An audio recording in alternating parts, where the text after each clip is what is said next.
Hello and welcome to ESL Revolution, everyone. I am your content creator and professor, Dr. B. Welcome back to the channel. Welcome back to ESL Revolution. I hope you're having a great day. So we are on the third video of a new series in the channel all about EdTech or education technology. And in the first two videos, I gave you a very brief introduction to some of the actual theory behind why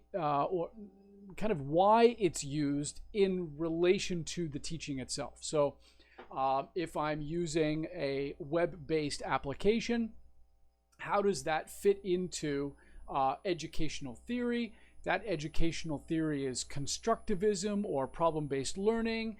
And so those things kind of meld together, okay? So if you haven't seen those, I'm gonna put links up there. You can go check them out. Please make sure you do.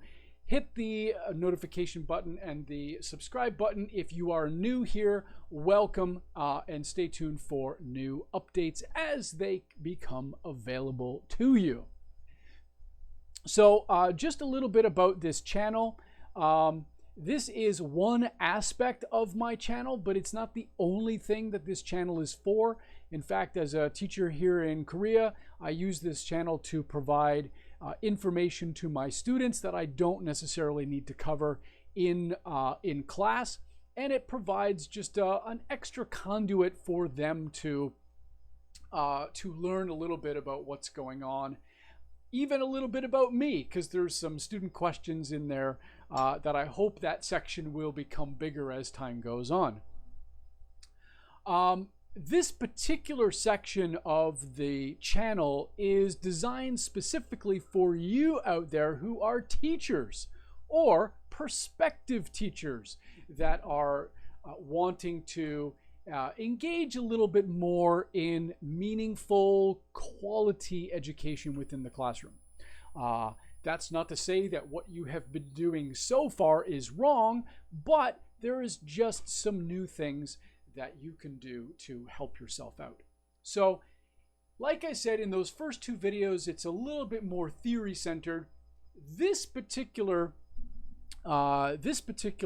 video is designed with a little bit more practicality in mind. And as you can see, I've got a little bit of a screen set up here so that you can see me and what I'm doing at the same time. Hopefully it will come through okay for you. I want to talk about Google Classroom. Google Classroom.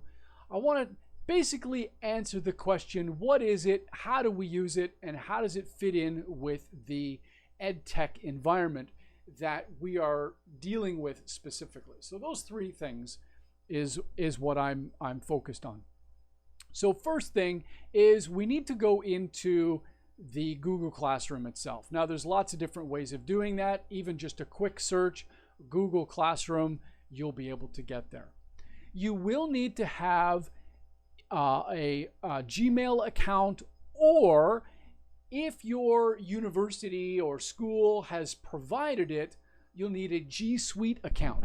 Same idea, okay, but that is something that that you will need. On the note of G Suite versus private email, let me just say that G Suite does offer a lot more integration into Google Classroom than what you would normally have if you are just using a private account. So keep that in mind. In fact, I might suggest that if you're not sure, you could go to your school and actually find out if they offer this through ITC, through either your school, or if there's enough teachers interested, the school might actually go ahead and get that allowance for you. So keep that in mind when you're doing this. This can be used through just a private email that you set up. You can create your own email that is separate from your private email and just keep one for your for this particular program itself. This is a web-based application, so let's jump right in. So I'm going to go, as you can see here, I have a number of apps that are already listed on the Google homepage. And you can see right here, I have Google Classroom. These are the ones that I use most often. And so they're the ones that I keep at that in this top part of the page. You can see this little line right here. There's different sections that this allows, and you can actually add more if there's something that's not there. You can go in and add a Google app to that list and make this a little more customizable for you if this is what you want. So by no stretch is this this is the only way to do it. This is just how I manage it.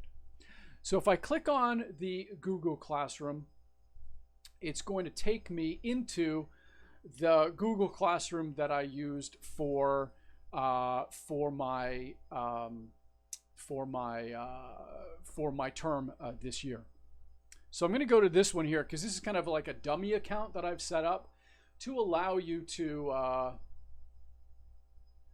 let's see here. I want to it doesn't matter. The class code's there. If you want to pop in, that's fine, but generally speaking, this is just a dummy account, so don't worry about it. So so how is this going to work then? So the first thing, this is your first page here. This is the main page. So when a student or you come to Google Classroom, this is what you're going to see. This is what you're going to see pop up here. Let me just...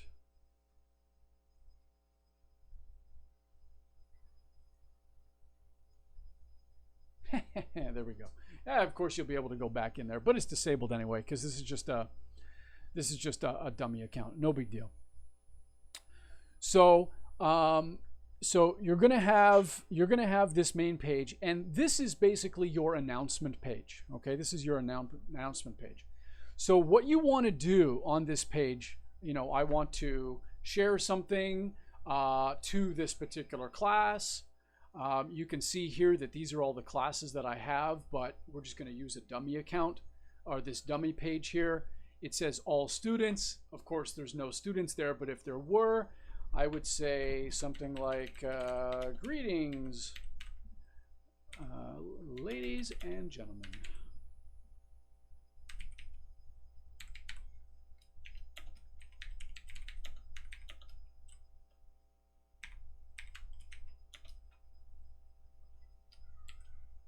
Hit the wrong button there. Okay, so maybe something like that. And I want to add, let's say I want to add a file to that as well. So I can go here, and you can do this from, let's see, from Google Drive or whatever. That's fine. And I'm going to go down to the very bottom where I have my welcome sign. I'm going to upload that. And I'm going to post.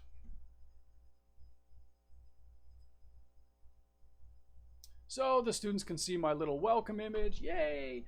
And it's just a little greeting. So that's just an example of what you can do.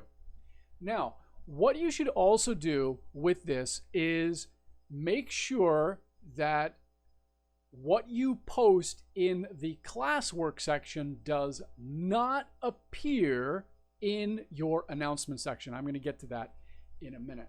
So we have classwork, so we can go here, and this is where we actually add different assignments.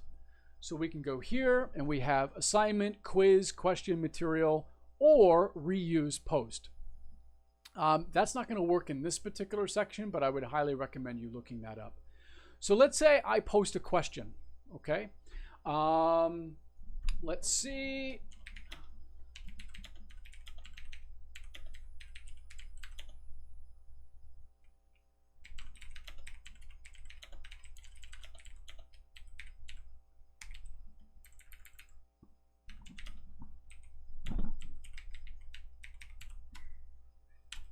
Okay, so how have you been feeling about online teaching in the COVID classroom? Okay, Now over here, you can see that I'm going to be putting it to that particular section, all students.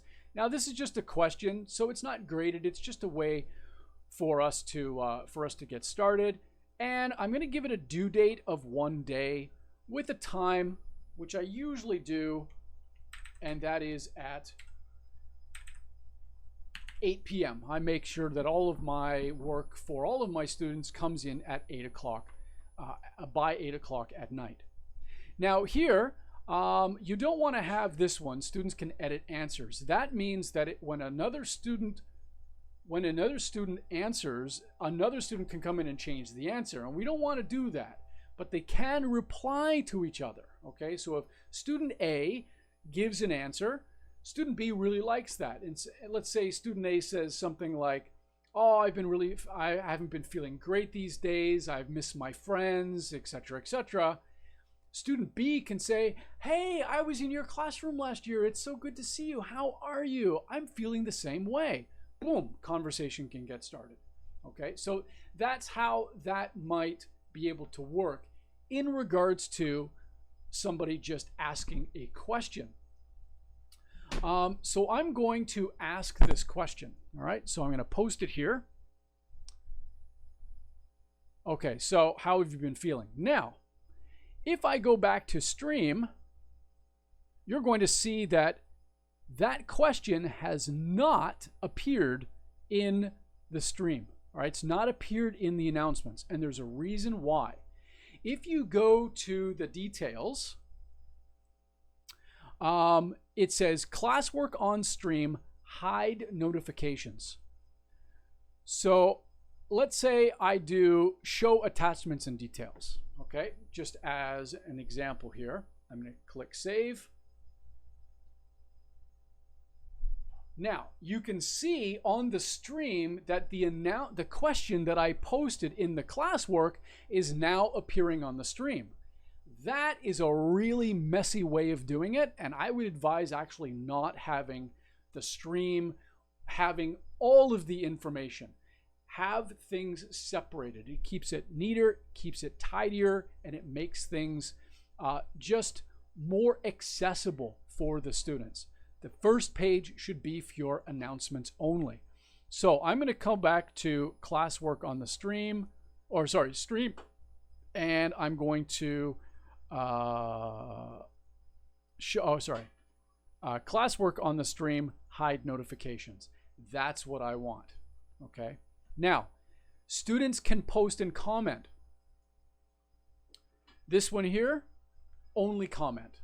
So they can't post anything, but if there's a question that I put there, the students can then comment. They can't add anything to it, but they can certainly make a comment. And that's all we need, that's fine.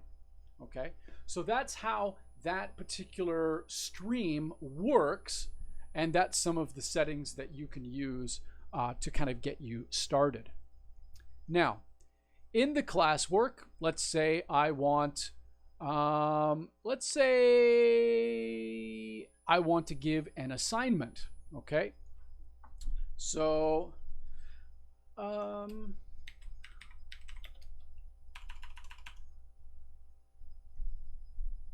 yeah, so let's say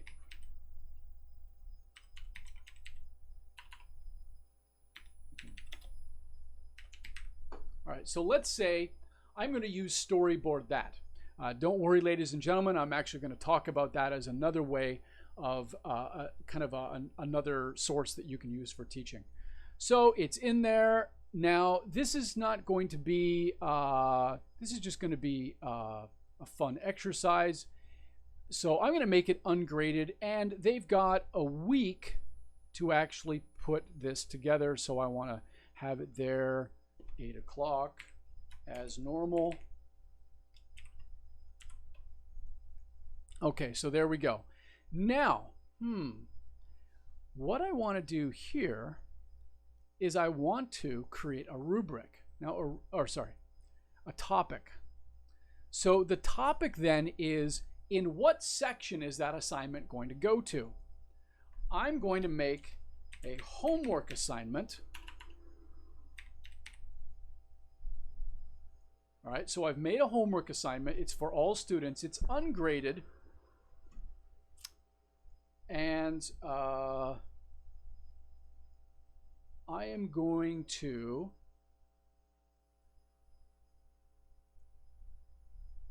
provide a little instruction here.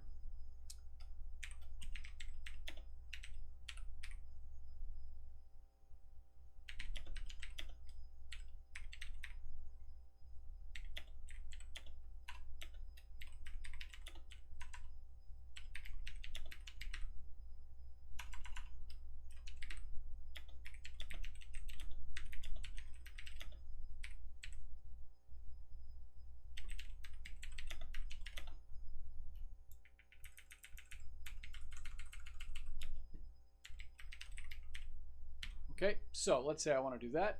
Now, oddly enough, I actually do have a video on this. So I'm going to go over to my... actually, I'm not going to put a video on there because it's... yeah, I'm not going to do that. But let's say I had a video or something. I can add a file or a YouTube link. If I do that, if I have my own YouTube, I can actually add my own URL in there and then add it for the students to watch. Okay, so let's say that's the assignment. I go ahead and click assignment. Now you can see that I have created a homework section, and there's the assignment there. However, I've got this question in here in the classwork, and I realized, oh, I forgot to put that under a topic. So I'm going to go back and edit the link. And I'm going to go back to, I'm going to make a new topic, questions, and boom, there it is. All right, so I've added a new section into my classwork. And you can see that they're here. You can hit them on the individual links, or you can hit all topics.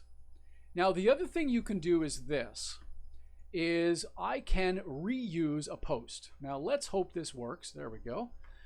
Okay, so I want to go to, let's say I want to go here. And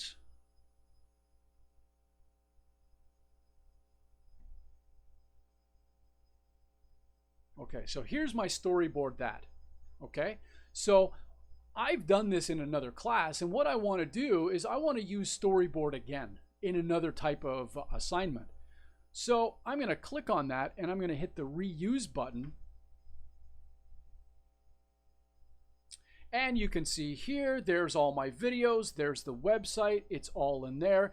It's going to the homework section, and again, I'm going to, this time I'm going to give the students a 3-week and 8 p.m. Okay, and it's all there. All of the instructions are there. There's the videos there that they can watch, and then there's the website, and I can then go ahead and assign that. And there it is right there. So I have 2 storyboard that assignments in the homework section. Now, how is this meaningful? How can this help you and the students? Well, not storyboard, but Google Classroom is a really great way of connecting and maintaining connection with students, whether you are inside or outside the classroom. If you are in an offline room where you're in a regular classroom, this particular platform can help you free up your teaching time by directing students to go to the material themselves and then watch the material that you're posting. So let's say, again, with this storyboard, you can see that I've got, I can click on the assignment here.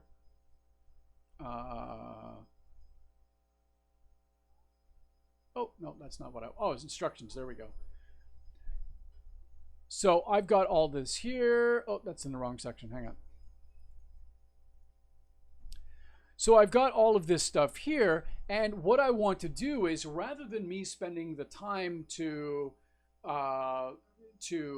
do this in class, because I only have them for a short amount of time, I can direct them in class. Please go to the section and watch the videos. If you've got any questions, post them in follow-up. Okay, so they can do that. They can post a follow-up question. Now you'll notice here in the stream at the very beginning, that homework does not appear there. So it keeps that nice and fresh for you in there. Now, again, this is all something that I would suggest that you play with. There's lots of other YouTube videos that will help you kind of take you through the little nitty-gritty of that. And of course, if you've got any follow-up questions, please leave a comment below and I'll get back to you, because there is a lot to this. This is by way of just a very brief introduction. Now here, this is where we actually add students. Now, this requires the student, or I would suggest having the students sign up with a Gmail if they don't already, okay? Using a Gmail allows them to access other programs, other teaching apps that are connected to the Google platform. Even though these are not Google programs themselves, it's a very, very Google-friendly, Google-centric way of doing things. So I would really advise you going through and actually having the students create that Gmail account in the first place. You would then type their name in, and then you could see a little pop-up. It kind of like as an authorized email. Boom, click on that. It's going to send an invite to that student in their email. The students will click on that, and then they will be accepted into the classroom. Now, grading is something that for me, I don't actually use, because I have another external LMS that I use for my grading. So I don't use what's in here, but I can certainly understand why it could be useful. I just don't want to have to do I don't want to have to do the same thing more than once. So that's how the basics of Google Classroom, that's how you can use it. It helps streamline what you do, but it also allows you to do production videos like this, upload those videos into the classwork section where the students can look at them, and they can basically ask you questions and give you feedback. You can open it up so that students themselves can respond to those questions. Let's say student Sally has a question and say, I don't understand what teacher means by this. And then student Susie responds by saying, oh, the teacher said this. I think that answers your question. So then there's feedback in there where the students can engage the material a little bit more. Now, while this is not a teaching program per se, it's not educational in that we are using this to teach something. This is a way for us to organize that information so that the students can have access to it. They can also have, at a finger touch, at a mouse click, they can actually go back and redo some of that work or re-watch some of the videos in case there is a need for follow-up and you're maybe not available right at that moment to do. So that is Google Classroom. There is so much more in there. If you've got a question, however, that you'd like answered, please put a comment below and I will be happy to get back to you.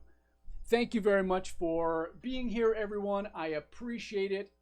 And next week, on to some other programs that you can use in your classroom with your students, online or offline, blended classroom. Here we go. EdTech is here for you. And remember, everybody, be the revolution.